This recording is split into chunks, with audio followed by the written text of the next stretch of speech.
وَيُعَلِّمُهُ الْكِتَابَ وَالْحِكْمَةَ وَالتَّوْرَاةَ وَالْإِنْجِيلَ وَرَسُولًا إِلَىٰ بَنِي إِسْرَائِيلَ صدق اللہ العظیم۔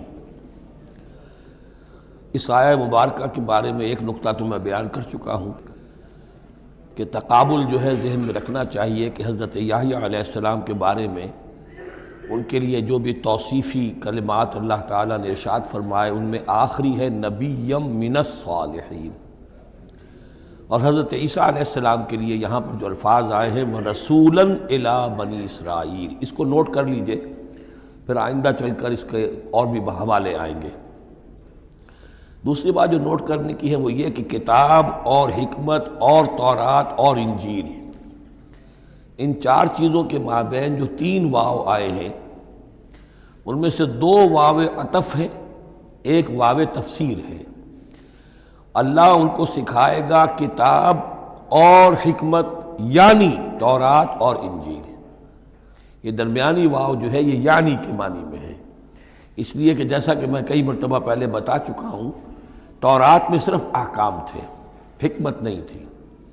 انجیل میں صرف حکمت ہے، احکام نہیں ہے، اور اسی نقطے کو سمجھ لینے سے ساری گتھی حل ہوتی ہے، اور اگر اسی کو نہیں سمجھا ہے لوگوں نے تو پھر بہت ان کے ذہنوں میں پریشانیاں رہتی ہیں۔ تو اس مقام کو نوٹ کیجئے، وَيُعَلِّمُهُ الْكِتَابَ وَالْحِكْمَةَ، اللہ اسے سکھائے گا کتاب بھی اور حکمت بھی، وَالتَّوْرَاةَ وَالْإِنْجِيلَ، یعنی تورات بھی اور انجیل بھی، وَرَسُولًا إِلَىٰ بَنِي إِسْرَائِيلَ انی قد جئتکم بآیۃ من ربکم۔ ابھی تک گفتگو ہو رہی تھی کہ حضرت مریم سلام علیہا کو یہ ساری خوشخبریاں اللہ تعالیٰ کی طرف سے دی گئیں۔ اب یوں سمجھئے، to cut a long story short, درمیان کا وقفہ، ان کی ولادت ہوئی، وہ پلے بڑھے، وہ ساری تاریخ بیچ میں سے حذف کر کے نقشہ کھینچا جا رہا ہے اب کہ حضرت مسیح علیہ السلام نے اب اپنی دعوت کا آغاز کر دیا ہے۔ انی قد جئتکم بآیۃ من ربکم، میں تمہارے پاس آیا ہوں تمہارے رب کی طرف سے نشانی لے کر۔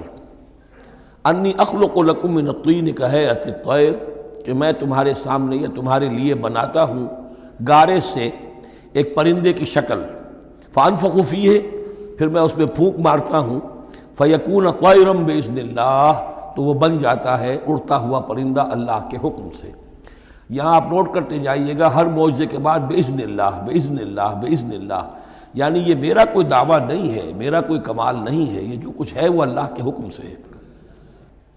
وَأُبْرِئُ الْأَكْمَحَ وَالْأَبْرَصَ وَأُحْيِي الْمَوْتَىٰ بِإِذْنِ اللَّهِ، اور میں شفا دے دیتا ہوں مادرزاد اندھے کو بھی اور کوڑھی کو بھی، اور میں مردہ کو زندہ کر دیتا ہوں بِإِذْنِ اللَّهِ، اللہ کے حکم سے۔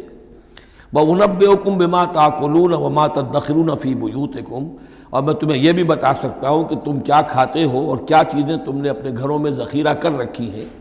إِنَّ فِي ذَلِكَ لَآیَةً لَکُم، اس میں تمام چیزوں میں تمہارے لیے نشانی ہے، ان کنتم مؤمنین، اگر تم ایمان والے ہو یا ایمان لانا چاہو، یعنی یہ کہ اپنی رسالت کے صداقت اور حقانیت کے دلیل کے طور پر یہ معجزات پیش فرمائے۔ وَمُصَدِّقًا لِمَا بَيْنَ يَدَيَّ مِنَ التَّوْرَاةِ، اور میں تصدیق کرتے ہوئے آیا ہوں اس کی کہ جو میرے سامنے موجود ہے تورات میں سے۔ وَلِأُحِلَّ لَكُم بَعْضَ الَّذِي حُرِّمَ عَلَيْكُمْ، اور تاکہ میں کچھ حلال قرار دوں تم پر وہ چیزیں جو تم پر حرام کر دی گئی ہیں۔ یہ اصل میں اشارہ ہے سبت کے حکم کے بارے میں، کہ جیسے ہمارے ہاں بھی بعض جو مذہبی مزاج کے لوگ ہوتے ہیں ان میں پھر بڑی سختی پیدا ہو جاتی ہے، غلو کرتے چلے جاتے ہیں دین کے احکام میں۔ تو سبت کے حکم میں یہودیوں نے اس حد تک غلو کر لیا تھا کہ کسی مریض کو دعا کرنا اس کے لیے کہ اللہ اس کو شفا دے دے، یہ بھی نہیں کرنا، کچھ نہیں کرنا، کوئی کام، گویا کہ یہ بھی دنیا کا کام ہے۔ لہذا اس کی ایک انتہا تک وہ پہنچ گئے تھے جن کو آ کے حضرت مسیح علیہ السلام نے پھر اس کی وضاحت کی کہ یہ چیز کے اس کی تقاضوں میں شامل نہیں ہے۔ وَجِئْتُكُم بِآیَةٍ مِّن رَبِّكُم، اور میں تمہارے پاس لے کر آیا ہوں نشانی تمہارے رب کی طرف سے، فَاتَّقُوا اللَّهَ وَأَطِیعُونِ، پس اللہ کا تقوی اختیار کرو اور میری اطاعت کرو۔ إِنَّ اللَّهَ رَبِّي وَرَبُّكُمْ فَاعْبُدُوهُ، یقیناً اللہ ہی میرا بھی رب ہے اور تمہارا بھی رب ہے، پس اسی کی بندگی کرو۔ ھذا صراط مستقیم، یہی سیدھا راستہ ہے۔ آپ کو یہی الفاظ ملیں گے سورہ مریم میں انشاءاللہ۔ فَلَمَّا أَحَسَّ عِیسیٰ مِنْهُمُ الْکُفْرَ، اب پھر دیکھیے وہی درمیانی وقفوں کو چھوڑتے ہوئے یہ دعوت میں کتنا عرصہ لگا، کئی سال کے بعد اب مخالفت ہوئی، اور مخالفت ہوئی ان کی ان کے علماء کی طرف سے۔ یہود کے جو علماء تھے شدید ترین مخالفت انہوں نے کی، ان کی مسندوں کو خطرہ ہو گیا، ان کی چودراہٹیں جو ہے وہ خطرے میں پڑ گئی، تو انہوں نے مخالفت کی۔ اور اس وقت تک ظاہر بات ہے کہ یہودیوں پر ان کے علماء کا جو ہے اثر و رسوخ بہت زیادہ تھا۔ فلما احس عیسیٰ منہم الکفر، جب عیسیٰ نے محسوس کیا ان سے کفر کی شدت کہ اب یہ مخالفت پر تل گئے ہیں، قال من انصاری الی اللہ، تو انہوں نے ایک پکار لگائی، ایک ندا دی، ایک دعوت عام دی، کون ہے جو میرے مددگار ہے اللہ کی راہ میں؟ یعنی اب جو کشاکش ہونے والی ہے، جو تصادم ہونے والا ہے، اس میں ایک حزب اللہ بنے گی اور ایک حزب الشیطان ہوگا، کون ہے جو میرا مددگار ہو الی اللہ، اللہ کے کام میں۔ یہی اصل اساس ہے دین میں کام کرنے کے لیے کہ اسی بنیاد پر کوئی شخص اٹھے کہ میں دین کا یہ کام کرنا چاہتا ہوں، کون ہے جو میرا ساتھ دے۔ یہ ایک بالکل طبعی طریقہ ہوتا ہے جماعت سازی کا، ایک داعی اور داعی پر اعتماد کرنے والے، داعی سے اتفاق کرنے والے لوگ اس کے ساتھی بن جاتے ہیں۔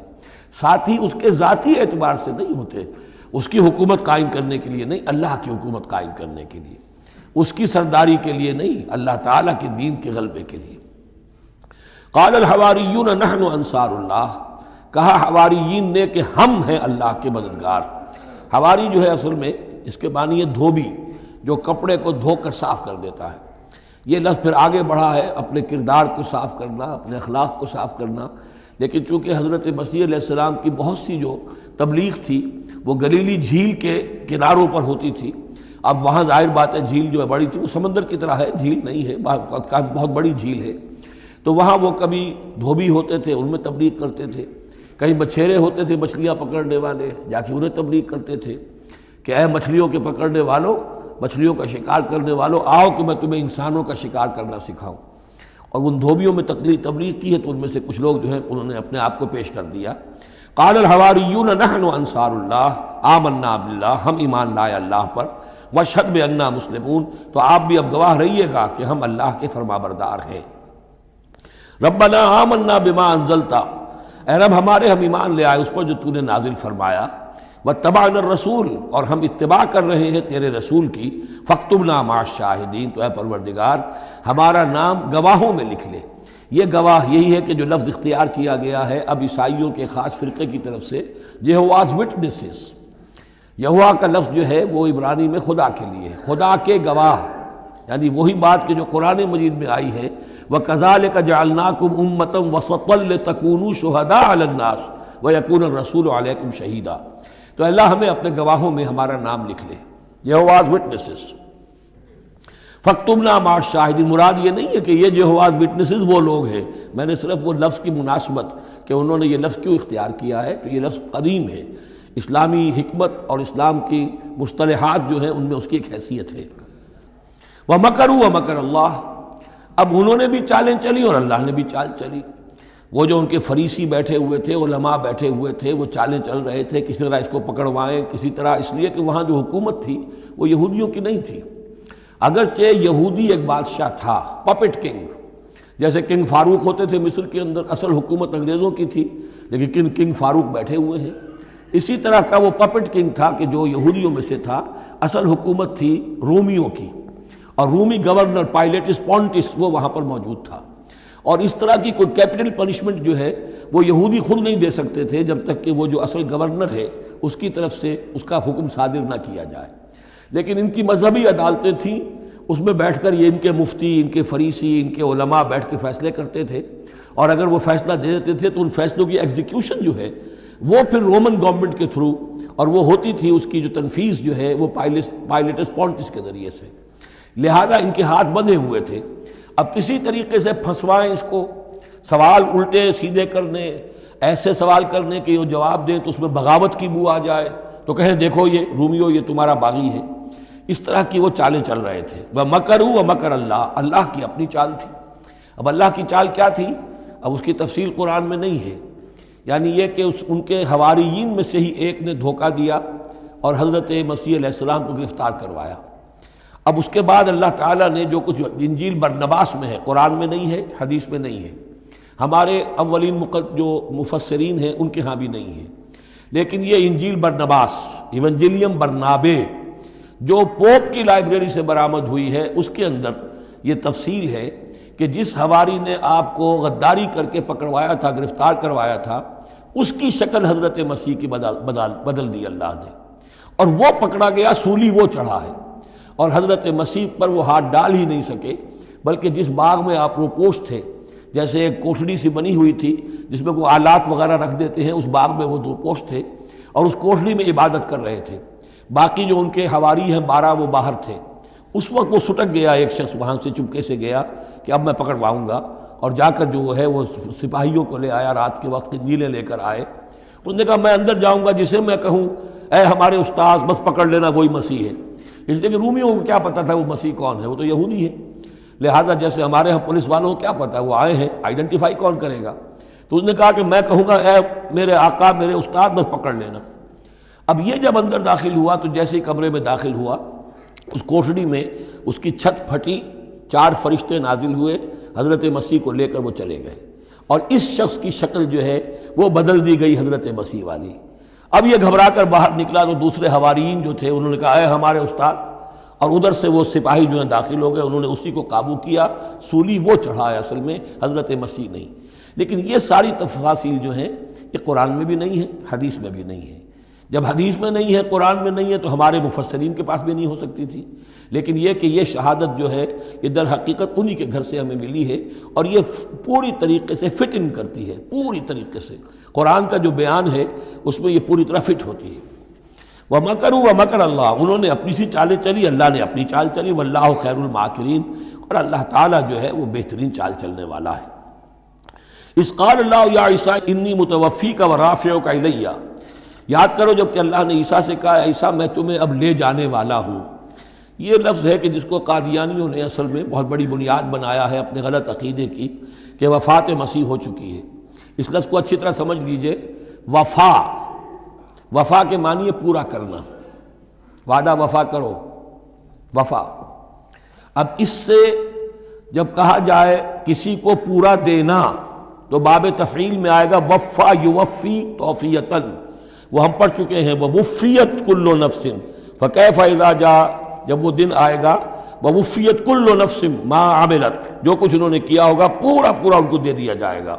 یہ دیکھ لیجئے آیت نمبر 25، فکیف اذا جمعناہم لیوم لا ریب فیہ ووفیت کل نفس ما کسبت وہم لا یظلمون، ہر ایک کو بھرپور پورا پورا بدلہ اس کے اعمال کا دے دیا جائے گا۔ یہ ہے کسی کو پورا پورا دینا، کسی سے پورا پورا لے لینا، یہ باب تفاعل ہوگا، توفا یا توفا، کسی کو پورا لے لینا، تو پورا لے لیتا ہے اللہ تعالیٰ نے۔ یہ لفظ جو ہے پورا بتمام و کمال، یہ گویا کہ منطبق ہوتا ہے حضرت مسیح پر، کہ حضرت مسیح کو ان کے جسم اور جان سمیت اللہ لے گیا۔ ہم جب کہتے وفات پا گیا تو یہ ہے استعارتاً، جسم یہی رہ گیا، صرف جان گئی ہے۔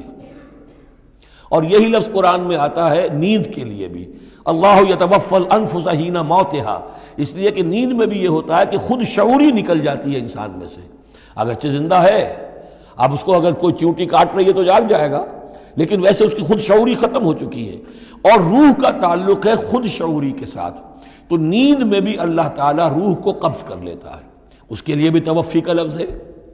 پھر جب انسان مرتا ہے تو روح اور جان دونوں چلی گئیں اور صرف جسم رہ گیا، یہ بھی توفی ہے۔ اور سب سے زیادہ مکمل توفی کیا ہے کہ اللہ تعالیٰ حضرت مسیح کو ان کے جسم، جان اور روح تینوں سمیت سموچے حضرت مسیح کو زندہ جو کا توں لے گیا۔ یہ ہے عقیدہ جو مسلمانوں کا ہے، اور جہاں تک لفظ کا تعلق ہے اس میں قطعاً کوئی بات جو ہے اس میں ایسی نہیں ہے کہ جس سے کوئی شخص دلیل پکڑ سکے، سوائے اس کے کہ ان لوگوں کو بہکانا آسان ہے جنہیں عربی زبان کی گرامر سے واقفیت نہیں، وہ ایک ہی وفات جانتے ہیں۔ وفات 3 ہو گئی ہیں اضروء قرآن جو میں نے آپ کو سمجھائی ہیں۔ اس قال اللہ یا عیسیٰ انی متوفیک، میں تمہیں لے جاؤں گا، ورافعک الیہ، اور تمہیں اپنی طرف اٹھا لوں گا، ومطہرک من الذین کفروا، اور تمہیں پاک کر دوں گا ان لوگوں سے جنہوں نے تمہارے ساتھ کفر کیا ہے، وجاعل الذین اتبعوک فوق الذین کفروا الی یوم القیامہ، اور جو لوگ بھی تیری پیروی کریں گے انہیں اب ہمیشہ ہمیش کے لیے قیامت تک ان کے اوپر رکھوں گا کہ جنہوں نے کفر کیا ہے تیرے ساتھ، جو تیرا انکار کر رہے ہیں یہودی، اس کے بعد سے جو پسے ہیں آج تک پس رہے ہیں۔ حضرت مسیح سن 30 میں اٹھا لیے گئے یا 33 میں، اور اس کے بعد سے آپ کو معلوم ہے کہ مسلسل سن 70 عیسوی میں ہیکل سلیمانی ختم ہوا، 1,20,000 یا 1,33,000 یہودی ایک دن میں ٹائٹس نے قتل کیے یروشلم میں حضرت مسیح کے رفع سماوی کے 40 برس بعد۔ ان کا ہیکل سلیمانی بھی وہ جو ہے وہ ختم کر دیا گیا، اب اس کی ایک دیوار ہے، میں بتا چکا ہوں 1927-28 برس ہو گئے ہیں کہ ان کا کعبہ گرا پڑا ہے۔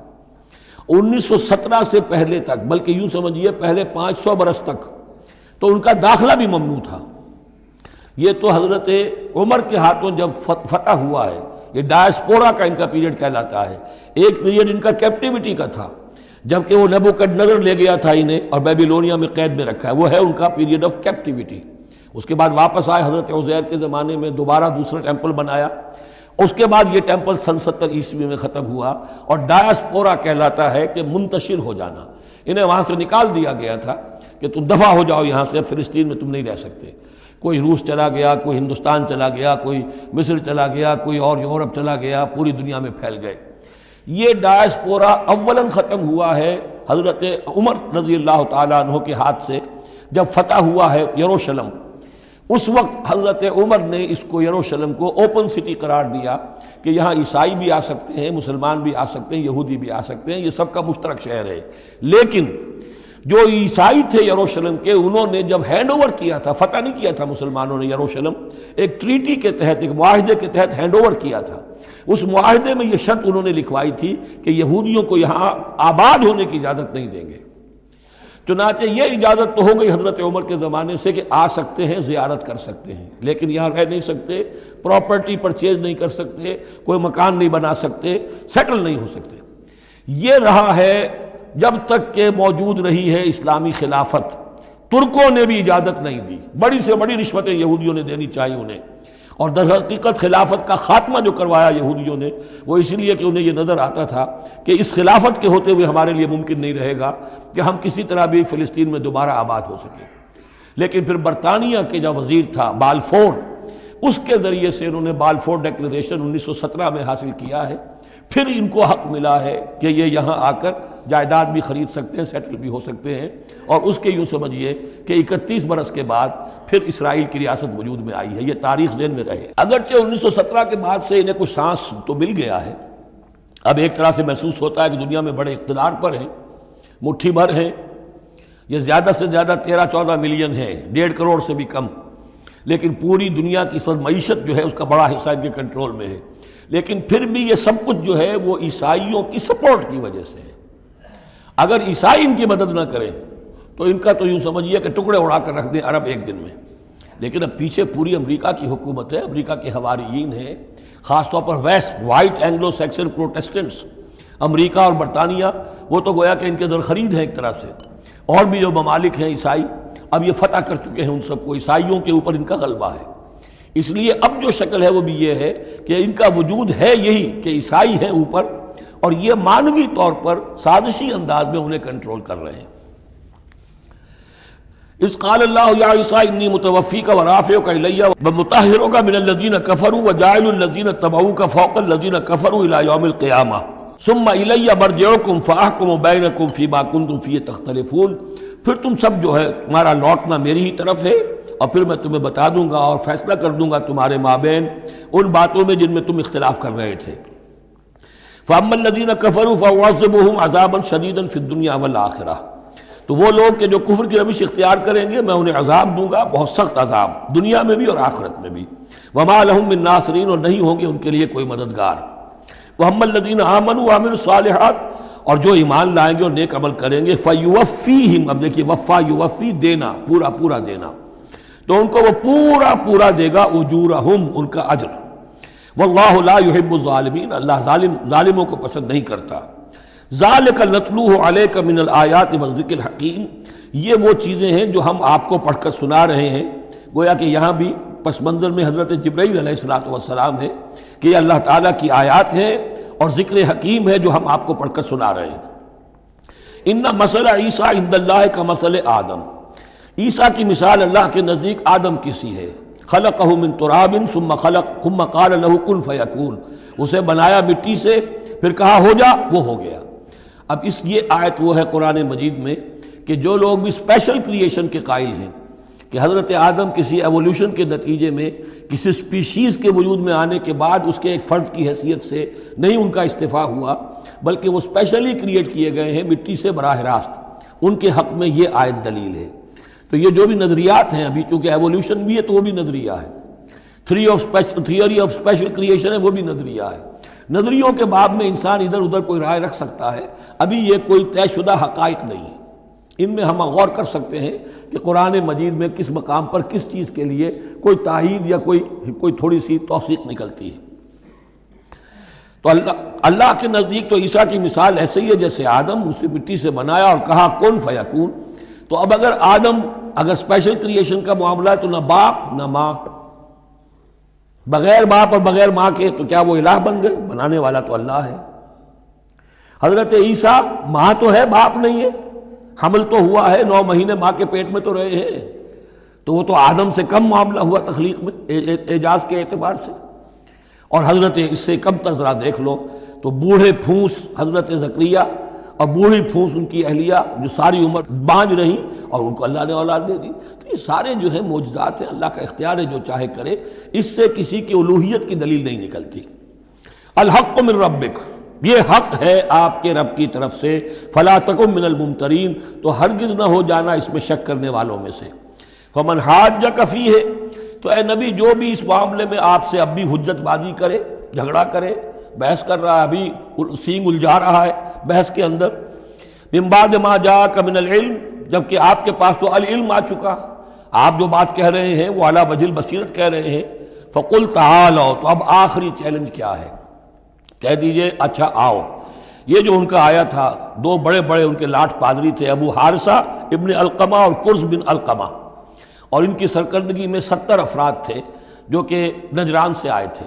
یہ سارا کئی دن معاملہ چلتا رہا، اور پھر آخر میں حضور سے کہا گیا اچھا آپ مباہلہ کیجئے، قل، ان سے کہہ دیجئے تعالوا، آؤ، ندعو ابناءنا وابناءکم، آؤ ہم بلاتے ہیں اپنے بیٹوں کو، تم بلاؤ اپنے بیٹوں کو، ونساءنا ونساءکم، ہم بلا لیتے ہیں اپنی عورتوں کو، تم بلاؤ اپنی عورتوں کو، وانفسنا وانفسکم، اور ہم بھی آ جاتے ہیں تم بھی آ جاؤ، ثم نبتہل، پھر ہم گڑ گڑا کر اللہ سے دعا کریں، فنجعل لعنت اللہ علی الکاذبین، تو ہم کہیں کہ اے اللہ جو ہم میں سے جھوٹا ہو اس پر لعنت کر دے۔ یہ مباہلہ ہے، اور یہ مباہلہ ہوتا ہے کب؟ جب کہ احقاق حق ہو چکے، بات پوری واضح ہو جائے، آپ کو یقین ہو کہ یہ میرا مخاطب جو ہے بات سمجھ گیا ہے، صرف ضد میں اڑا ہوا ہے، اس وقت پھر یہ مباہلہ آخری شے ہوتی ہے تاکہ ظاہر ہو جائے۔ اگر تو واقعتاً اسے یقین ہے تو وہ مباہلہ کی چیلنج قبول کر لے گا، اور اگر دل میں چور ہے، وہ جانتا ہے کہ حق بات تو اسی کی ہے، اور لہذا پھر وہ مباہلہ نہیں کرے گا۔ چنانچہ یہی ہوا، انہوں نے مباہلے سے انکار کیا، فرار کی راہ اختیار کی، اور ایسے ہی چلے گئے۔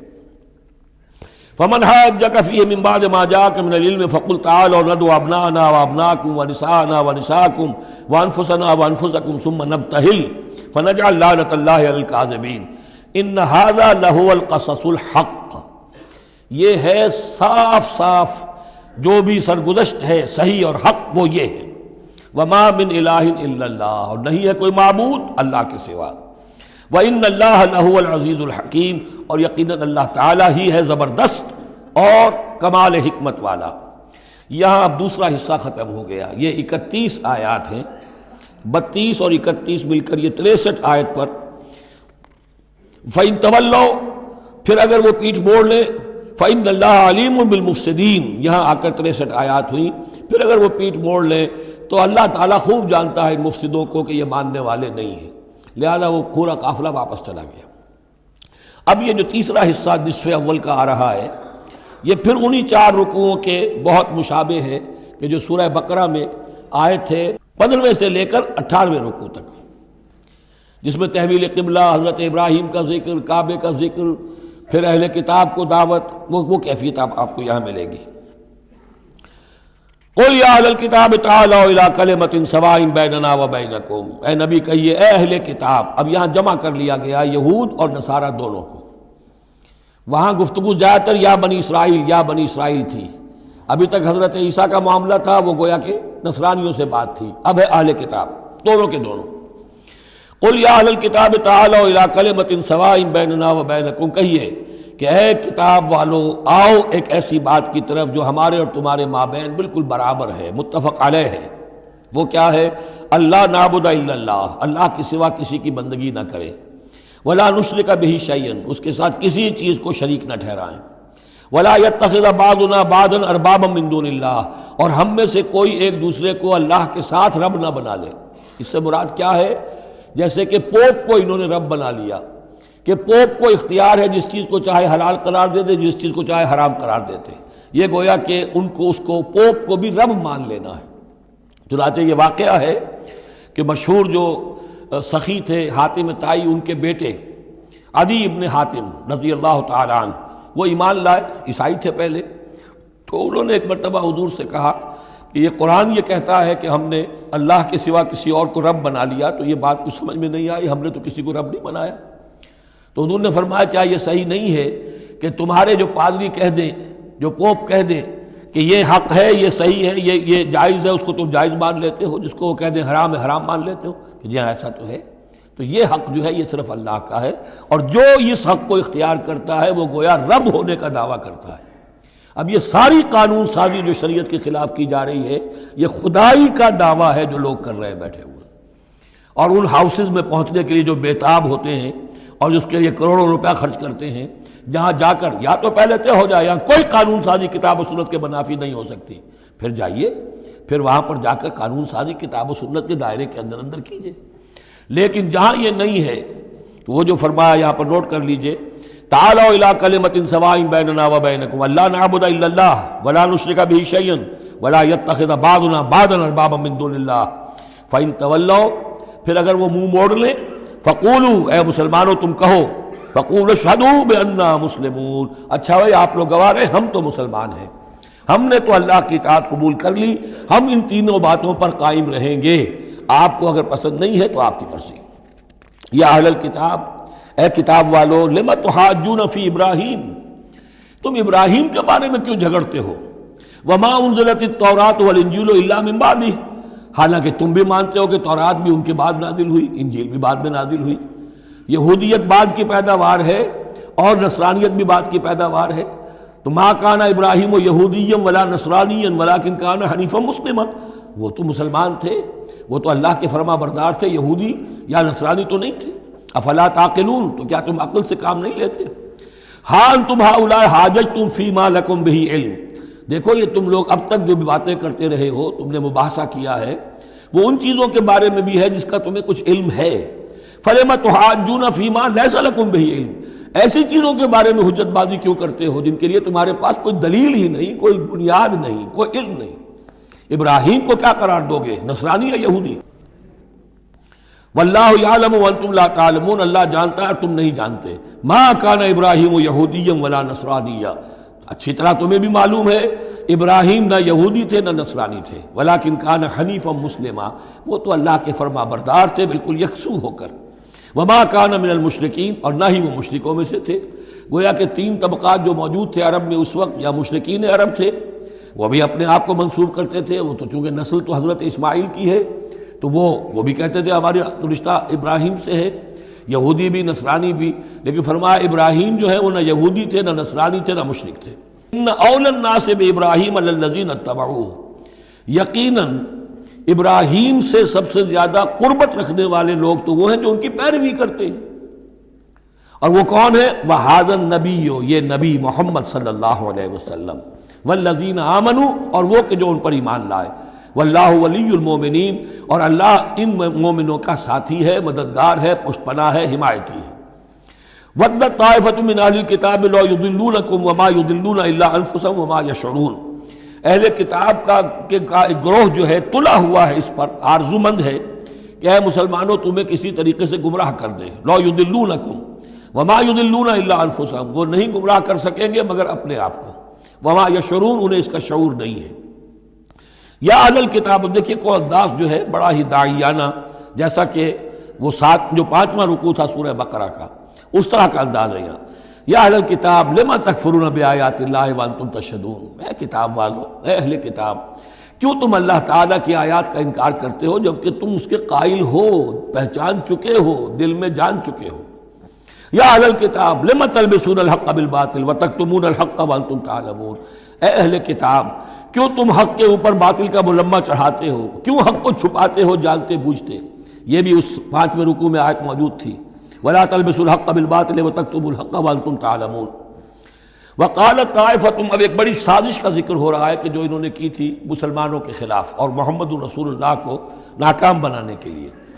اس سازش کا پس منظر کیا تھا کہ چونکہ صورتحال یہ آ چکی تھی دنیا کے سامنے کہ جو ایک مرتبہ دائرہ اسلام میں داخل ہو جاتا تھا، اب چاہے اسے مار دیں، اسے پیٹیں، اسے بھوکا رکھیں، اسے سزا دیں، جو بھی ٹارچر کریں، واپس نہیں آتا۔ تو دھاک بیٹھ گئی نا کہ اسلام کے اندر کوئی ایسی کشش ہے، اسلام کے اندر کوئی ایسی حقانیت ہے، کوئی ایسی مٹھاس ہے کہ ایک آدمی بڑی سے بڑی قربانی دینے کو تیار ہے، ایک دفعہ اسلام قبول کرنے کے بعد اسلام کو سے دستبردار ہونے کو تیار نہیں۔ یہ جو ساکھ بن گئی تھی اس کو توڑنے کا ذریعہ سوچا انہوں نے کہ ایسا کرو، صبح کے وقت اعلان کرو کہ ہم ایمان لے آئے، سارا دن محمد کی صحبت میں رہو صلی اللہ علیہ وسلم، شام کو کہہ دو جی دیکھ لیا ہم نے، کچھ نہیں ہے یہاں، یہ دور کے ڈھول سہانے ہیں، ہم تو اپنے ہی کفر میں جا رہے ہیں، اپنے ہی راستے پہ جا رہے ہیں۔ اب اس سے یقیناً کچھ لوگ سمجھیں گے کہ انہوں نے سازش کی ہوگی، کچھ لوگ سمجھیں گے کہ بھائی بڑے متقی لوگ تھے، بڑے خشوع و خضوع کے ساتھ آئے تھے، بڑے اعلان کے ساتھ، شان کے ساتھ انہوں نے کلمہ کہا تھا اور ایمان قبول کیا تھا، پھر دیکھو سارے دن حضور کی محفل میں بیٹھے رہے ہیں، کچھ نہ کچھ تو دیکھا ہی ہوگا نا آخر، ایسے کیسے یہ لوگ چلے گئے؟ عام لوگوں کے دلوں میں وسوسہ اندازی جو ہے اس سے کرنا بہت آسان کام ہے۔ وہ سازش تھی جو بنائی، اور اسی کا اصل میں تعلق ہے قتل مرتد کی سزا۔ اسلامی ریاست میں اس سازش کا راستہ روکنے کے لیے یہ سزا تجویز کی گئی ہے کہ جو شخص ایمان لے آئے پھر کفر میں جائے گا تو قتل کر دیا جائے گا، کیونکہ اسلامی ریاست کی بنیاد ہے، آئیڈیولوجیکل ریاست ہے یہ، ایمان اور اسلامی تو اس کی بنیاد ہے، اس کی جڑوں کو کھودنے والی جو چیز ہو سکتی ہے اس کی تو پوری جو ہے اس کی بندش اور اس کا سد باب ہونا چاہیے۔ وقالت طائفۃ من اہل الکتاب آمنوا بالذی انزل علی الذین آمنوا وجہ النہار، اور اہل کتاب کے گروہ نے یہ طے کیا ایمان لاؤ اس چیز پر جو نازل کی گئی ہے ان اہل ایمان پر صبح کے وقت، دن چڑھے، وَاکْفُرُوا آخِرَہُ، اور کفر کر دو، اعلان کفر کر دو دن کے آخر میں، لعلہم یرجعون، شاید ان میں سے بھی کچھ لوٹ آئیں، اندر سے جا کے کچھ لوگوں کو تو گھسیٹ لائیں گے ہم کہ وہ جو ہے وہ بھی اسلام کو چھوڑ دیں، وہ مشتبہ ہو جائے معاملہ، ان پر وسوسہ پیدا ہو جائے۔ وَلَا تُؤْمِنُوا إِلَّا لِمَنْ تَبِعَ دِينَكُمْ، اور دیکھو ہرگز ایمان نہ لانا مگر اسی چیز پر کہ جو تمہارے دین کی پیروی کرے، ماننی اسی کی بات ہے۔ یعنی خطرہ بھی تھا کہ 4-6 اگر ہم جا کر حضور کے پاس اگر چند گھنٹے گزاریں گے تو کہیں ایسا نہ ہو کہ ہم میں سے کوئی واقعی پھر اس کا دل کھل جائے، طے کر کے گئے دیکھو ایمان نہیں لانا ہے ہم نے، وَلَا تُؤْمِنُوا إِلَّا لِمَنْ تَبِعَ دِينَكُمْ، اس پر ایمان نہیں لانا ہے ہم نے، لیکن صرف اعلان کرنا ایمان کا۔ یہ ہے مثال قرآن مجید میں شعوری نفاق، یعنی جو وقت انہوں نے گزارا ہے یہ ہے تو اسلام کا، قانوناً تو مسلمان ہیں، اگر اس دوران میں ان میں سے کوئی مر جاتا تو اس کی نماز جنازہ پڑھی جاتی، لیکن انہیں معلوم تھا کہ ہم مسلمان نہیں ہیں۔ جبکہ ایک وہ غیر شعوری نفاق ہے کہ اندر ایمان ختم ہو چکا ہے لیکن انسان سمجھتا ہے میں تو مومن ہوں، حالانکہ اس کا کردار وہ جو ہے منافقانہ ہے، اس کا عمل منافقانہ ہے، اور اس کے اندر سے ایمان کی پونجی جو ہے جیسے کہ دیمک کسی کڑی کو کھا جائے تو شیطین کو چٹ کر چکی ہے دیمک، لیکن یہ کہ بہرحال اوپر ایک پردہ پڑا ہوا ہے، وہ ہے غیر شعوری نفاق اور یہ ہے شعوری نفاق۔ قل ان الہدی ھدی اللہ، اے نبی ان سے کہہ دیجئے دیکھو اصل ہدایت تو اللہ کی ہدایت ہے، ان یؤتی احد، اب یہاں پر پھر ان کا قول آ رہا ہے کہ دیکھو ایمان نہ لانا، ان یؤتی احد مثل ما اوتیتم، مبادا کسی کو وہ شے دے دی جائے جو تمہیں دی گئی تھی۔ یہ رسالت، یہ مذہبی پیشوائی، یہ تو ہماری میراث تھی، ہم اگر انہیں مان لیں گے تو وہ چیز ہم سے ان کو منتقل ہو جائے گی، لہذا ماننا تو نہیں ہے، لیکن یہ کہ ان کی بہرحال کسی طریقے سے ہوا اکھیڑنے کے لیے ہمیں یہ کام کرنا ہے۔ اور یحاجوکم عند ربکم، یا تمہارے خلاف حجت قائم کریں اللہ کے نزدیک۔ قل ان الفضل بید اللہ، کہہ دیجئے ان سے کہ فضل کل کا کل اللہ کے ہاتھ میں ہے، یؤتی ہے من یشاء، وہ جس کو چاہتا ہے دیتا ہے۔ اس نے 2000 برس تک ایک منصب پر تمہیں فائز رکھا، اب جو ہے تم اس منصب کے نااہل ثابت ہو چکے ہو، تمہیں معزول کر دیا گیا، اور اب ایک نئی امت ہم نے بنائی ہے اور اس کو اس مقام پر نصب کر دیا ہے، انسٹالیشن ہو چکی ہے۔ واللہ ذو الفضل العظیم قل ان الفضل بید اللہ یؤتیہ من یشاء واللہ واسع علیم، اللہ بہت وسعت والا اور جاننے والا ہے۔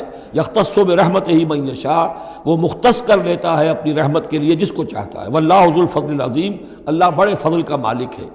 ومن اہل الکتاب، اب یہاں ایک اور نقطہ سمجھ لیجئے کہ برے سے برے گروہ کے اندر بھی کہیں نہ کہیں کوئی افراد اچھے بھی ہوتے ہیں۔ داعی کے لیے یہ ضروری ہے کہ ان کو بھی مینشن کرتا رہے کہ ان میں اچھے لوگ بھی ہیں، تاکہ وہ جو لوگ ہیں ان کے دلوں کے اندر نرمی پیدا ہو۔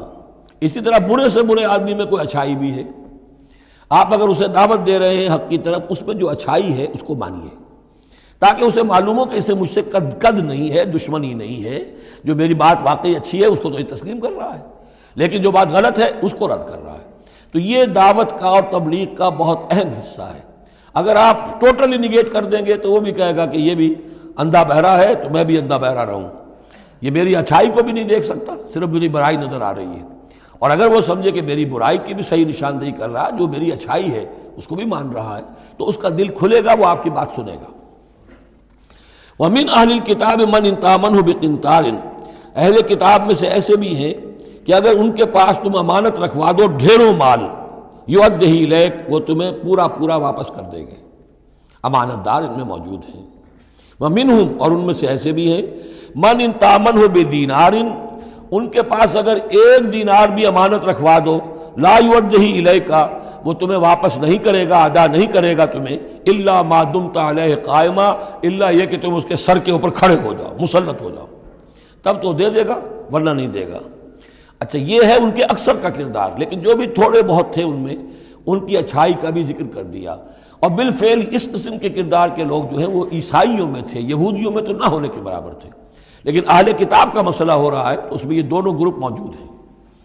ذالک بانہم، اور یہودیوں میں یہ کردار کیوں آ گیا ہے، کیوں بے ایمانی خیانت کیوں آ گئی؟ ذالک بانہم قالوا لیس علینا فی الامیین سبیل، یہ اس لیے کہ انہوں نے یہ عقیدہ گھڑ لیا ہے کہ ان امیین کے بارے میں ہم پر کوئی ملامت نہیں ہے۔ یہ اچھی طرح سمجھ لیجئے، یہودیوں کا یہ عقیدہ تورات میں نہیں ہے، لیکن اصل جو کتاب ہے ان کی مذہبی وہ تورات نہیں ہے، تالمود ہے۔ یوں سمجھیے کہ تورات تو ہے ام الکتاب ان کی جو بھی ہے، لیکن جو ان کا ساری شریعت ہے، جو ان کے ضوابط ہیں، قوانین ہیں، قواعد ہیں، عبادات کی تفاصیل ہیں، وہ سب ہیں تالمود میں۔ اور تالمود میں یہ بات موجود ہے کہ یہودی کے لیے یہودی سے جھوٹ بولنا حرام، غیر یہودی سے جیسے چاہو جھوٹ بولو۔ یہودی کے لیے کسی یہودی کا مال ہڑپ کرنا ناجائز حرام، غیر یہودی جینٹائلز اور گوئمز ان کا مال جس طرح چاہو دھوکے سے، بائی ہوک بائی کروک، جس طرح چاہو ہڑپ کرو۔ تو یہ ہمارے اوپر مواخذہ ہی نہیں ہے، اس لیے کہ یہ جو لوگ ہیں غیر یہودی، یہ انسان ہے ہی نہیں، یہ اصل میں انسان نما حیوان ہے، اور ان سے فائدہ اٹھانا ہمارا حق ہے، جیسے کہ گھوڑے کو تانگے میں جوتنا انسان کا حق ہے، بیل کو اپنے ہل کے اندر جوت لینا یہ انسان کا حق ہے۔ تو ہمارا حق ہے ان حیوانوں سے ہم جو چاہے لوٹ لیں، کھسوٹ لیں، ان کی رضامندی سے لے لیں، ظلم کریں، اس میں ہم پر کوئی پکڑ نہیں ہوگی، کوئی محاسبہ نہیں۔ یہ تالمود میں باقاعدہ لکھا ہوا ہے۔ ذالک بانہم قالوا، اس لیے کہ ایک پکچر بھی اس پر بنی ہے جو امریکہ کے عیسائیوں نے بنائی ہے، the other side of Israel, جس میں کہ انہوں نے ایک شخص نے ایک یہودی کتب خانے میں جا کر کتابیں نکال کر پھر اس کے اوپر نشان لکھا کر یہ چیزیں لکھی ہوئی ہیں۔ کیا یہودیت کا جو اصل چہرہ ہے وہ اس ڈاکومنٹری کے اندر، ویڈیو کے اندر واضح کر دیا گیا ہے ان کی کتابوں کے حوالے سے۔ ذالک بانہم قالوا لیس علینا فی الامیین سبیل، یہ اس لیے ہے ان میں یہ خیانت اور بے ایمانی اور جھوٹ اور دغا کہ انہوں نے یہ عقیدہ گھڑ لیا ہے کہ غیر یہودی لوگوں کے بارے میں ہم سے کوئی پرسش ہی نہیں ہے، کوئی ہمارے اوپر کوئی ذمہ داری ہے ہی نہیں۔ وَيَقُولُونَ عَلَى اللَّهِ الْكَذِبَ وَهُمْ يَعْلَمُونَ، اور وہ تو اللہ تعالیٰ کی طرف نسبت دے رہے ہیں، منسوب کر رہے ہیں جھوٹ کو، اور وہ جانتے بوجھتے کر رہے ہیں، ان کے علماء جانتے ہیں۔ بَلَا مَنْ أَوْفَىٰ بِعَهْدِهِ وَاتَّقَىٰ فَإِنَّ اللَّهَ يُحِبُّ الْمُتَّقِينَ، کیوں نہیں، جو کوئی بھی اللہ کے ساتھ کیا ہوا اپنے عہد کو پورا کرے گا اور تقویٰ کی روش اختیار کرے گا تو اللہ تعالیٰ کو تو متقین پسند ہے۔ ان الذین یشترون بعہد اللہ وایمانہم ثمنا قلیلا، یقیناً وہ لوگ کہ جو اللہ تعالیٰ سے جو عہد انہوں نے کیا تھا اسے فروخت کرتے ہیں اور اپنی قسموں کو فروخت کرتے ہیں حقیر سی قیمت پر۔ جب دیکھتے ہیں کہ ہماری بات لوگ جو کچھ شک کر رہے ہیں، اچھا جی ہم خدا کی قسم کھا کر کہتے ہیں کہ ایسا ہے، اب یہ جھوٹی قسمیں۔ ثمنا قلیلا اولئک لا خلاق لهم فی الآخرہ، یہ وہ لوگ ہیں کہ جن کے لیے کوئی حصہ نہیں ہے آخرت میں۔ ولا یکلمہم اللہ، نہ اللہ ان سے کلام کرے گا۔ ولا ینظر الیہم یوم القیامہ، اور نہ ان کی طرف نگاہ کرے گا قیامت کے دن۔ ولا یزکیہم، نہ ان کو پاک کرے گا۔ یہ بھی سورہ بقرہ میں تقریباً پورا مضمون آ چکا ہے۔ ولہم عذاب علیم، ان کے لیے دردناک عذاب ہے۔ وَإِنَّ مِنْهُمْ لَفَرِيقًا يَلْوُونَ أَلْسِنَتَهُمْ بِالْكِتَابِ، اور ان میں سے ایک گروہ ایسا بھی ہے جو اپنی زبان کو توڑتا مروڑتا ہے کتاب کو پڑھتے ہوئے۔ وہ الفاظ کو ذرا سا ادھر ادھر سے مروڑ کر معنی اور پیدا کر لیتے تھے۔ ان سے کہا گیا حتہ کہو تو ہنتا بنا دیا، بجائے اس کے کہ اللہ ہماری گناہ جھاڑ دے، ہمیں گیہوں دے۔ انہوں نے کہنا ہے تم نے سمعنا واطعنا، سمعنا وعصینا، تو وہ اسی طریقے کا معاملہ وہ کرتے تھے۔ جب تورات کو پڑھتے ہوئے بھی جب دیکھا کہ جو سائل آیا ہے وہ فتویٰ مانگ رہا ہے، اس کی پسند کچھ اور ہے، تو الفاظ کو توڑ مروڑ کر پڑھ کر کہہ دیا کہ دیکھو یہ کتاب کے اندر موجود ہے۔ وَإِنَّ مِنْهُمْ لَفَرِيقًا يَلْوُونَ أَلْسِنَتَهُمْ بِالْكِتَابِ لِتَحْسَبُوهُ مِنَ الْكِتَابِ، تاکہ تم سمجھو کہ وہ کتاب میں سے ہے۔ وَمَا هُوَ مِنَ الْكِتَابِ، وہ کتاب میں سے نہیں ہوتا۔ وَيَقُولُونَ هُوَ مِنْ عِنْدِ اللَّهِ، اور وہ کہتے ہیں یہ اللہ کی طرف سے ہے۔ وَمَا هُوَ مِنْ عِنْدِ اللَّهِ، جبکہ وہ اللہ کی طرف سے نہیں ہوتا۔ فَوَيْلٌ لِّلَّذِينَ يَكْتُبُونَ بِأَيْدِيهِمْ، یہ پڑھ چکے ہیں سورہ بقرہ کے اندر بھی کہ وہ لوگ کہ جو اپنے ہاتھوں سے لکھتے ہیں کہتے ہیں کہ اللہ کی طرف سے ہے۔ وَيَقُولُونَ عَلَى اللَّهِ الْكَذِبَ وَهُمْ يَعْلَمُونَ، وہ اللہ پر جھوٹ تہمت باندھتے ہیں جانتے بوجھتے۔ مَا كَانَ لِبَشَرٍ أَن يُؤْتِيَهُ اللَّهُ الْكِتَابَ وَالْحُكْمَ وَالنُّبُوَّةَ، کسی انسان کا یہ کام نہیں ہے، کسی انسان کے شایہ نشان نہیں ہے کہ اللہ تعالیٰ نے تو اس کو کتاب دی ہو، حکمت دی ہو، نبوت دی ہو۔ ثم یقول للناس کونوا عبادا لی من دون اللہ، پھر وہ لوگوں سے کہنے لگے کہ میرے بندے بن جاؤ اللہ کو چھوڑ کر۔ یہ اشارہ ہو رہا ہے اب نصرانیوں کی طرف کہ تمہارے طرف ہم نے رسول بھیجے، عیسیٰ ابن مریم کو ہم نے بھیجا، انہیں کتاب دی، ان کو حکم دیا، ان کو حکمت دی، نبوت دی، معجزات دیے، اور انہوں نے تو یہ اس کا کوئی امکان نہیں کہ وہ یہ کہتے کہ مجھے بنا لو اللہ کے سوا اپنا معبود۔ ما كان لبشر ان يؤتيه الله الكتاب والحكم والنبوة ثم يقول للناس كونوا عبادا لي من دون الله ولكن كونوا ربانيين بما كنتم تعلمون الكتاب وبما كنتم تدرسون۔ وہ تو یہی کہے گا، اور یہی کہا کہ حضرت عیسیٰ نے کہ اللہ والے بنو، اللہ کی بندگی کرو، ربانی بن جاؤ، اللہ والے بن جاؤ، اس چیز کے سبب کہ جو تم سکھلاتے ہو، دوسروں کو تعلیم دیتے ہو۔ اتامرون الناس بالبر وتنسون انفسکم وبما کنتم تدرسون، اور جو کچھ تم خود بھی پڑھتے تھے۔ یہ پڑھنا پڑھانا دین کا، سیکھنا سکھانا، تعلیم و تعلم قرآن، تعلیم و تعلم حدیث، تعلیم و تعلم فقہ، یہ اس لیے ہونا چاہیے کہ لوگوں کو اللہ والے بنایا جائے، نہ یہ کہ اپنے بندے بنا کر اور ان سے نذرانے وصول کر کے ان کا استحصال کیا جائے۔ وَلَا يَأْمُرُكُمْ أَن تَتَّخِذُوا الْمَلَائِكَةَ وَالنَّبِيَّ أَرْبَابًا، وہ کبھی بھی تمہیں اس بات کا حکم نہیں دے گا کہ تم فرشتوں یا انبیاء کو رب بنا لو۔ فرشتوں کو رب بنایا مشرکین مکہ نے، فرشتوں کے نام پر اپنی وہ مورتیاں انہوں نے بنائی، لات، عزا، منات، اور انہوں نے ایک نبی کو اپنا رب بنا لیا۔ ایامرکم بالکفر بعد اذ انتم مسلمون، تو کیا وہ ایسا بندہ اللہ کا جس کو اللہ نے نبوت سے سرفراز کیا ہو، کیا تمہیں وہ کفر کا حکم دے گا جبکہ تم مسلم ہو چکے ہو، تم نے فرما برداری اختیار کر لی ہے۔ وَإِذْ أَخَذَ اللَّهُ مِيثَاقَ النَّبِيِّينَ، اور یاد کرو جب کہ اللہ نے تمام انبیاء سے ایک عہد لیا تھا۔ لَمَا آتَيْتُكُم مِّن كِتَابٍ وَحِكْمَةٍ، جب بھی میں تمہیں دوں گا کتاب اپنی اور حکمت، ثُمَّ جَاءَكُمْ رَسُولٌ، پھر تمہارے پاس آئے کوئی اور رسول، نیا رسول، مُصَدِّقٌ لِّمَا مَعَكُمْ، جو کہ تمہارے ساتھ جو کچھ ہے اس کی تصدیق کرتے ہوئے آئے، لَتُؤْمِنُنَّ بِهِ وَلَتَنصُرُنَّهُ، تو تمہیں لازماً اس پر ایمان لانا ہوگا اور اس کی مدد کرنی ہوگی، کیونکہ انبیاء کا ایک سلسلہ چل رہا تھا۔ ہر نبی جو ہے آئندہ کی پیشن گوئی کر کے گیا ہے، اور یہ بھی ختم نبوت کے بارے میں بہت بڑی دلیل ہے کہ ایسی کسی شے کا ذکر قرآن میں یا حدیث میں نہیں ہے، بلکہ اس کے برعکس ہے کہ نبوت مجھ پر ختم ہو گئی ہے، ورنہ اس سے پہلے تمام انبیاء حضرت مسیح حضور کی بشارت دے کر گئے، تمام انبیاء کی کتابوں میں بشارتیں موجود ہیں۔ اگر آپ انجیل پڑھیں برنباس کی تو اس میں تو کوئی صفحہ خالی نہیں ہے جس میں کہ حضور کی بشارت نہ ہو اور حضور کے بارے میں خوشخبری نہ ہو، لیکن یہ کہ وہ باقی انجیلوں میں سے نکال دیا گیا۔ قال اقررتم واخذتم علی ذلکم اسری، اللہ نے فرمایا تم نے اقرار کر لیا اے نبیو۔ اب یہ کہاں کیا گیا؟ یہ عالم ارواح میں۔ تمام نبی ایک دفعہ تو جمع نہیں ہو سکتے تھے، عالم ارواح میں یہ عہد لیا گیا ہے۔ تم نے اس کو قبول کیا اور اس پر میری ذمہ داری قبول کر لی۔ قالوا اقررنا، جیسے ہم سب کے سب کہہ کے آئے تھے الست بربکم قالوا بلا، ایسے ہی جنہیں نبوت سے سرفراز ہونا تھا ان کی ارواح سے یہ اضافی جو ہے عہد لیا کہ اگر میں تمہیں نبی بنا کر بھیجوں گا، تمہارے بعد جو نبی آئے گا پھر تمہیں اپنے لوگوں کو یہ کہہ کر جانا ہے کہ بعد میں آنے والے کی مدد کرنا اور اس کی نصرت کرنا، اس پر ایمان لانا۔ قال فاشهدوا وانا معكم من الشاهدين، تو اللہ نے کہا تو اچھا تم بھی گواہ رہو اور میں بھی گواہ ہوں۔ فمن تولى بعد ذلك، تو جس نے بھی منہ موڑ لیا اس کے بعد، فاولئک هم الفاسقون، تو یقیناً وہی ہے سرکش ناہنجار۔ افغیر دین اللہ یبغون، تو کیا یہ اللہ کے دین کے سوا کوئی اور دین چاہتے ہیں؟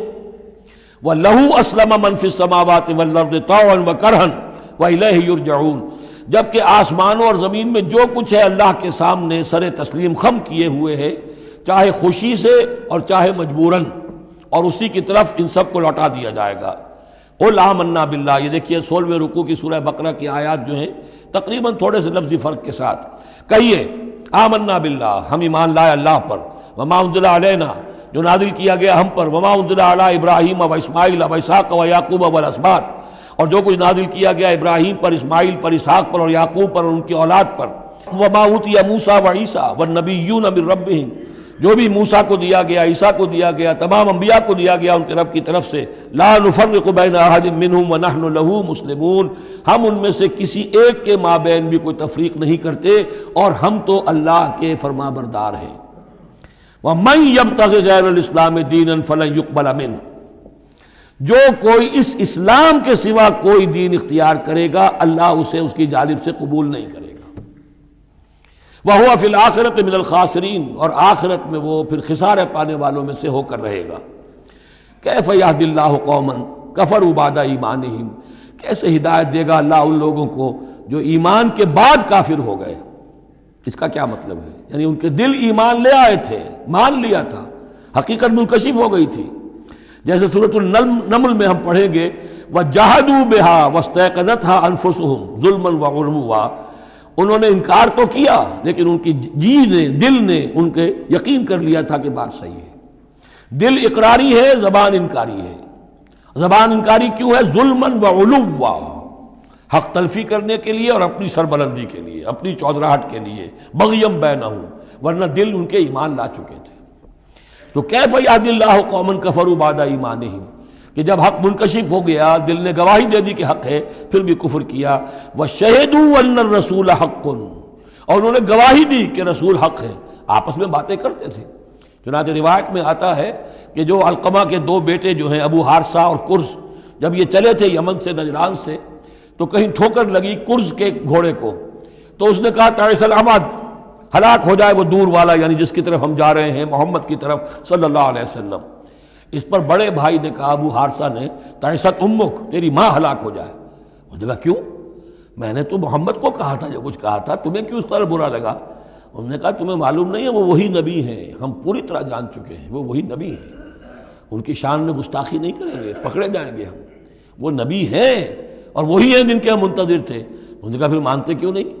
تم جانتے ہو ان بادشاہوں نے ہمیں بڑا مقام دیا ہوا ہے، رومن امپائر کے تحت تھے یہ لوگ اور مصر کی حکومت کے، اور انہوں نے ہمیں مقام دے رکھا ہے، ہمیں دولت دی ہے، ہمیں مال دیا ہے، ہمیں حیثیت دی ہے، مراتب دیے ہیں، اگر ہم نے محمد کو مان لیا تو سب چھن جائیں گے۔ یہ باقاعدہ روایت میں موجود ہے۔ ابھی آتے ہوئے تو جاتے ہوئے کیا حال ہوگا آپ اس کا اندازہ کیجئے، جبکہ مباہلے سے فرار کر کے گئے ہیں۔ وَشَهِدُوا أَنَّ الرَّسُولَ حَقٌّ، وہ گواہی دے چکے ہیں کہ رسول حق پر ہیں اور حق ہیں۔ وَجَاءَهُمُ الْبَيِّنَاتُ، اور ان کے پاس کھلی کھلی نشانیاں آ چکی ہیں۔ وَاللَّهُ لَا يَهْدِي الْقَوْمَ الظَّالِمِينَ، اللہ ایسے ظالموں کو ہدایت نہیں دیتا۔ أُولَٰئِكَ جَزَاؤُهُمْ أَنَّ عَلَيْهِمْ لَعْنَةَ اللَّهِ وَالْمَلَائِكَةِ وَالنَّاسِ أَجْمَعِينَ، یہ تو وہی لوگ ہیں کہ جن کا بدلہ یہ ہے کہ ان پر اللہ کی بھی لعنت ہے، فرشتوں کی بھی اور تمام انسانوں کی بھی۔ یہ الفاظ بھی سورہ بقرہ میں آ چکے ہیں۔ خالدین فیہا، وہ اسی لعنت میں رہیں گے۔ لا یخفف عنہم العذاب، ان کے عذاب میں کوئی تخفیف نہیں کی جائے گی۔ ولا ہم ینظرون، نہ انہیں کوئی مہلت ملے گی۔ الا الذین تابوا من بعد ذلک، ہاں ابھی دروازہ کھلا ہے توبہ کا، سوائے ان کے کہ جو اس کے بعد توبہ کر لیں، واصلحوا، اور اصلاح کر لیں اپنی یا نیک عمل کریں، فإن اللہ غفور الرحیم، تو ابھی توبہ کا دروازہ بند نہیں ہے، یقیناً اللہ غفور الرحیم ہے۔ ان الذین کفروا بعد ایمانہم ثم ازدادوا کفرا لن تقبل توبتہم، جو لوگ جنہوں نے کفر کیا اپنے ایمان کے بعد، حق کو پہچان لینے کے بعد، چاہے زبان سے مانا ہو یا نہ مانا ہو، پھر اگر وہ کفر کرتے ہیں یا ماننے کے بعد زبان سے مرتد ہو جاتے ہیں، ثم ازدادوا کفرا، پھر وہ اپنے کفر میں بڑھتے چلے گئے، لن تقبل توبتہم، ان کی توبہ کبھی قبول نہیں ہوگی، واولئک ھم الضالون، اور وہ تو یقیناً گمراہوں میں سے ہیں۔ ان الذین کفروا وماتوا وهم کفار، یقیناً وہ لوگ کہ جنہوں نے کفر کیا اور فوت ہو گئے، مر گئے اسی حال میں کہ وہ کافر تھے، فلن يقبل من احدهم ملء الارض ذهبا ولو افتدى به، تو ان میں سے کسی ایک سے زمین کی مقدار کے مطابق سونا بھی فدیے میں قبول نہیں کیا جائے گا اگر وہ پیش کر سکے۔ اب ظاہر بات ہے یہ محال ہے، ناممکن ہے، لیکن یہ کہ بات سمجھانے کے لیے کہ وہاں پر کوئی فدیہ نہیں ہے، زمین کے حجم کے برابر بھی سونا دے کر اور کوئی چھٹنا چاہے گا تو نہیں چھوٹے گا۔ یہ وہی بات ہے، واتقوا یوما لا تجزی نفس عن نفس شیئا ولا يقبل منها شفاعۃ ولا یؤخذ منها عدل، کوئی فدیہ نہیں لیا جائے گا، ولا هم ينصرون، نہ ان کی مدد ہوگی۔ اولئک لهم عذاب علیم، یہ وہ لوگ ہیں کہ جن کے لیے ہے دردناک عذاب، وما لهم من ناصرین، اور نہیں ہوں گے ان کے لیے مدد کرنے والے۔ لن تنالوا البر حتى تنفقوا مما تحبون وما تنفقوا من شيء فإن الله به علیم۔ اس آیت کا حوالہ میں دے چکا ہوں آیہ بر کے ضمن میں کہ یہ جو نیکی ہے، مظاہر نیکی میں سے، عملی نیکی میں سب سے بڑی، سب سے پہلی، سب سے مقدم انسانی ہمدردی، اور انسانی ہمدردی میں اپنا مال خرچ کر سکنا، اور مال بھی وہ کہ جو محبوب ہو، ردی ہو، دل سے اتر گیا ہو، بوسیدہ ہو گیا ہو، وہ کسی کو دے کر اور سمجھا جائے کہ حاتم طائی کی قبر پر لات مار دی میں نے، تو وہ حماقت ہے اپنی جگہ پر۔ لن تنالوا البر حتى تنفقوا مما تحبون، تم ہرگز نہیں پہنچ سکو گے نیکی کے مقام کو جب تک کہ خرچ نہ کرو اس میں سے جو تمہیں پسند ہے۔ وما تنفقوا من شيء فإن الله به علیم، اور جو کچھ بھی تم خرچ کرو گے اللہ کو اس کا علم ہے۔ کل طعام کان حلا لبنی اسرائیل الا ما حرم اسرائیل علی نفسہ من قبل ان تنزل التوراۃ، یہ بھی ایک جھگڑا تھا، یہودی کرتے تھے کہ ان کی شریعت میں اونٹ کا گوشت حرام تھا، حضور نے آ کر جو حرام چیزوں کا اعلان کیا اس میں اونٹ کا گوشت حرام نہیں ہے۔ ان کا اگر شریعت یہ وہی ہے، اگر شریعت موسوی ہے تو یہ تغیر کیسے ہو گیا؟ اس کی حقیقت بتائی ہے کہ تورات کے نزول سے قبل حضرت یعقوب علیہ السلام کو ذاتی جیسے بات ہوتی ہے کہ شاید ناپسند ہے، انہوں نے اونٹ کا گوشت اپنے اوپر حرام کر لیا تھا، جیسے حضور نے اپنی 2 ازواج مطہرات کی دلجوئی کے لیے بعض چیزیں جو حلال تھیں ان کی قسم کھا لی، یا ایھا النبی لما تحرم ما احل اللہ لک تبتغی مرضات ازواجک، یہ چیز ان کے ہاں روایت کے طور پر چلی آ رہی تھی، تو اللہ نے فرمایا لاؤ تورات اور دکھاؤ کہاں لکھا ہوا۔ تورات کے نزول سے پہلے یہ شکل حضرت یعقوب علیہ السلام کی تھی، اس کی تم پیروی کر رہے ہو۔ تو کھانے پینے کی وہ چیزیں جو اسلام نے حلال کی ہیں، کل طعام کان حلا لبنی اسرائیل، وہ بنی اسرائیل کے لیے بھی حلال تھی، الا ما حرم اسرائیل علی نفسہ، سوائے ان چیزوں کے کہ جنہیں حرام ٹھہرا لیا تھا اسرائیل، اسرائیل سے مراد حضرت یعقوب اللہ کے بندے عبداللہ، علی نفسہ ہی، اپنی جان پر، من قبل ان تنزل التوراۃ، اس سے پہلے کہ تورات نازل ہو، اس لیے کہ یہ تو 300-400-500 سال کا فصل ہے حضرت یعقوب میں اور نزول تورات میں۔ قل فاتوا بالتوراۃ فاتلوها، اے نبی ان سے کہیے تم جو اعتراض ہم پر کر رہے ہو تو لاؤ تورات اور پڑھو اور دکھاؤ، ان کنتم صادقین، اگر تم سچے ہو۔ شریعت تورات کے اندر کہیں بھی اونٹ کے گوشت کی حرمت نہیں ہے۔ فمن افترى علی اللہ الکذب من بعد ذلک فاولئک هم الظالمون، اور جو لوگ اس کے بعد بھی اللہ کی طرف جھوٹ منسوب کرتے رہے تو یہ لوگ ظالم ہیں۔ اب ان سے کیا آدمی گفتگو کرے؟ قل صدق اللہ، کہہ دیجئے اللہ نے جو کچھ کہا صحیح فرمایا، فاتبعوا ملت ابراہیم حنیفا، بس پیروی کرو ملت ابراہیم کی جو یکسو تھے یا یکسو ہو کر، یہ حنیفہ کا لفظ دونوں طرف جا سکتا ہے، ابراہیم کی صفت یا حال حنیفہ، اور یہ اتباع کا حال بھی ہو سکتا ہے۔ فاتبعوا ملت ابراہیم حنیفا، یکسو ہو کر، بعد کی تمام تقسیمات سے بلندتر ہو کر جو ابراہیم کا طریقہ ہے اس کی پیروی کرو۔ وما کان من المشرکین، اور مشرکین میں سے نہیں تھے، ان اول بیت وضع للناس للذی ببکہ، یقیناً پہلا گھر جو لوگوں کے لیے بنایا گیا اللہ کی عبادت کے لیے وہ وہی ہے جو بکہ میں ہے۔ بکہ اور مکہ یہ دو در حقیقت ایک ہی لفظ کے لیے دو پروننسیشن سے۔ ان اول بیت وضع للناس للذی ببکہ مبارکا وہدی للعالمین، برکت والا ہے اور تمام جہان والوں کے لیے ہدایت کا ذریعہ ہے۔ فیہ آیات بینات مقام ابراہیم، اس میں آیات بینات ہیں۔ ترتیب دیکھ لیجئے، وہاں کے 4 رکوع جو تھے ان میں پہلے اس کا ذکر ہوا تھا، پھر باقی ساری گفتگو تھی۔ یہاں ترتیب الٹ گئی ہے، ساری گفتگو کے بعد اب آخر میں یہ حصہ جو ہے تیسرا اس کا وہ ختم ہو رہا ہے، اس نصف اول کا، اور آخر میں تذکرہ حضرت ابراہیم کا ہے۔ مضامین وہی ہیں، ترتیب بدل گئی ہے۔ فی آیات بینات، اس میں تو بڑی روشن نشانیاں موجود ہیں۔ مقام ابراہیم، جیسے مقام ابراہیم، ومن دخلہ کان آمنا، اور جو بھی اس میں داخل ہو جاتا ہے امن میں آ جاتا ہے۔ بدترین پورے عرب کے اندر خونریزی ہوتی تھی، لیکن حرم میں اپنے باپ کے قاتل کو بھی اگر دیکھ لیتے تھے تو کچھ نہیں کہتے تھے۔ یہ ایسی روایت اس حرم کی رہی ہے اور آج تک ہے اللہ کے فضل و کرم سے، کہ وہاں پر امن ہی امن ہے، دار الامن۔ من دخلہ کان آمنا وَلِلَّهِ عَلَى النَّاسِ حِجُّ الْبَيْتِ مَنِ اسْتَطَاعَ إِلَيْهِ سَبِيلًا، اور للہ علی الناس، اب لام اور علی کو یہاں نوٹ کر لیجئے، اللہ کا حق ہے لوگوں پر کہ وہ حج کرے اس کے گھر کا، جو بھی استطاعت رکھتا ہو اس کے سفر کی۔ للہ علی الناس، اللہ کا حق ہے لوگوں پر، حج البیت، گھر حج کرنا بیت اللہ کا، من استطاع الیہ سبیلا، جو بھی استطاعت رکھتا ہو راستے کی، سفر کی۔ ومن کفرا، اب یہاں کفرا کے معنی کیا ہوں گے؟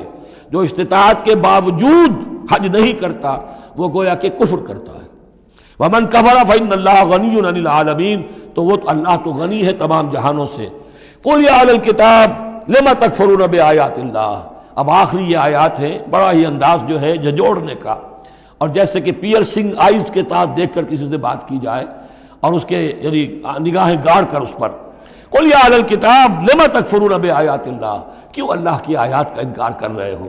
واللہ شہید علی ما تعملون، اور جبکہ جو کچھ تم کر رہے ہو اللہ اسے دیکھ رہا ہے۔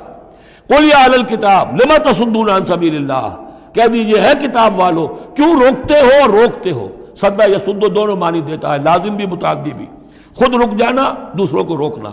کیوں رکتے ہو اور روکتے ہو اللہ کے راستے سے؟ من آمنا، جو ایمان لے آتا ہے، تبغونہا عوجا، تم اس کے لیے ٹیڑھ تلاش کرتے ہو، سازشیں کرتے ہو کہ صبح کو ایمان لاؤ اور شام کو کافر ہو جاؤ، تاکہ یہ ایمان والے جو ہیں ان کے دل میں بھی وسوسے اور دغدغے پیدا ہو جائیں۔ من آمن تبغونہا عوجا، تم چاہتے ہو کہ وہ بھی کج راستہ اختیار کر لیں، وانتم شہداء، اور تم خود جانتے ہو جو کچھ کر رہے ہو۔ وما اللہ بغافل عما تعملون، اور اللہ غافل نہیں اس سے جو تم کر رہے ہو۔ لیکن ان تمام سازشوں کے جواب میں اہل ایمان سے کہا گیا، یا ایھا الذین آمنوا ان تطیعوا فریقا من الذین اوتوا الکتاب یردوکم بعد ایمانکم کافرین، اے وہ لوگوں جو ایمان لائے ہو، اگر ان اہل کتاب کے ان کسی گروہ کی تم پیروی کرو گے تو یہ تمہیں لازماً لوٹا کر لے جائیں گے تمہارے ایمان کے بعد، پھر تمہیں کفر کی حالت میں لے جائیں گے۔ وَكَيْفَ تَكْفُرُونَ، اور سوچو تو صحیح کیسے کفر کرو گے، کیسے اس راستے پر جاؤ گے۔ وَأَنْتُمْ تُتْلَىٰ عَلَيْكُمْ آیَاتُ اللَّهِ، جبکہ تم پر اللہ کی آیات پڑھ کر سنائی جا رہی ہیں۔ وَفِيكُمْ رَسُولُهُ، اور تمہارے اندر اس کا رسول موجود ہے بنفس نفیس۔ اس سے آپ اندازہ کیجئے کہ علماء یہود کا کتنا اثر تھا۔ اوس اور خزرج کے لوگ بڑے مرعوب تھے، چونکہ یہ ان پڑھ لوگ تھے، کوئی کتاب نہیں، کوئی شریعت نہیں، کوئی قانون نہیں۔ یہ لوگ صاحب کتاب تھے، صاحب شریعت تھے، ان کے ہاں علماء تھے، تو مرعوب تھے۔ لہذا یہاں جو اوس اور خزرج کے لوگ اسلام لے آئے تھے ان کے بارے میں اندیشہ ہوتا تھا کہ کہیں ان ساری ریشہ دوانیوں کا شکار نہ ہو جائیں۔ وَكَيْفَ تَكْفُرُونَ وَأَنْتُمْ تُتْلَىٰ عَلَيْكُمْ آیَاتُ اللَّهِ وَفِيكُمْ رَسُولُهُ، کیسے کفر کرو گے تم جبکہ تمہیں اللہ کی آیات پڑھ کر سنائی جا رہی ہیں اور اللہ کے رسول تم میں موجود ہیں۔ وَمَن يَعْتَصِم بِاللَّهِ فَقَدْ هُدِيَ إِلَىٰ صِرَاطٍ مُسْتَقِيمٍ، اور جو اللہ سے چمٹ جائے اس کی ہدایت ہو گئی ہے صراط مستقیم کی طرف۔ جو اللہ کی پناہ میں آ جائے، جیسے بچہ اگر اسے خطرہ محسوس ہو، شیرخوار بچہ دوڑ کر آ کے ماں سے چمٹ جائے گا، اب وہ یہ سمجھے گا میں قلعے میں آ گیا ہوں، اب مجھے کوئی کچھ نہیں کہہ سکتا، میں اپنی ماں کی گود میں آ گیا، ماں سے چمٹ گیا۔ اسے کیا پتا کہ کوئی درندہ صفت انسان اسے کھینچے ماں کی گود سے، اچھالے اور کسی بلم کے اوپر کسی نیزے کی انی کے اندر پرو لے۔ ایک بچہ یہ سمجھتا ہے کہ میں ماں کے پاس آ گیا تو بس میں اب پناہ میں ہوں، ایسے ہی من یعتصم باللہ، جو اللہ کی پناہ میں آ گیا، فقد ہدی الی صراط مستقیم، اس کی ہدایت تو ہو گئی سیدھی راہ کی طرف۔ اللہم ربنا اجعلنا منہم، اللہم ربنا اجعلنا منہم، آمین یا رب العالمین۔